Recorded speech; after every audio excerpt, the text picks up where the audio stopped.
ഐസ sir multiple ഇന്റലിജൻസിനെ കുറിച്ച് പറഞ്ഞല്ലോ. എന്താണ് മൾട്ടിപ്പിൾ ഇന്റലിജൻസ്? മൾട്ടിപ്പിൾ ഇൻ്റലിജൻസുകൾ പറയുന്ന പോലെ തന്നെ ഒന്നിലധികം ഇൻ്റലിജൻസുകളാണ്. അത് ഹൊവാർഡ് ഗാർട്ണർ കൃത്യമായി പറഞ്ഞിരിക്കുന്നത് 9 ഇൻ്റലിജൻസുകളാണ്.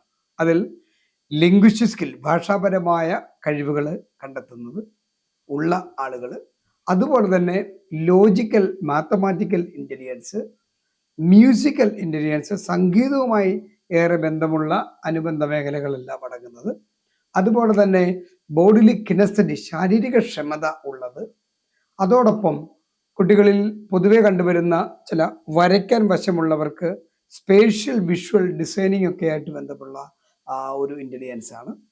അതുപോലെ തന്നെയാണ് ഇന്റർപേഴ്സണൽ സ്കിൽ. ഇൻ്റലിജൻസുകളിൽ ഏറ്റവും വളരെ ഇംപ്രസീവ് ആയിട്ടുള്ള ഒരു ഇൻ്റലിജൻസ് ആണ് ഇന്റർപേഴ്സണൽ സ്കിൽ.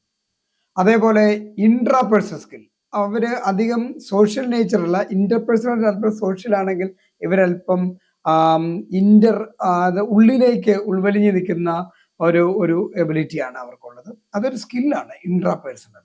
കൂടാതെ നാച്ചുറലിസ്റ്റിക് സ്കില്ല്, ആ ഒരു സ്കില്ലുള്ളവരാണ് പ്രകൃതിയെയും മറ്റു മൃഗങ്ങളെയും ഒക്കെ സ്നേഹിക്കാനുള്ള കഴിവുള്ളവര്.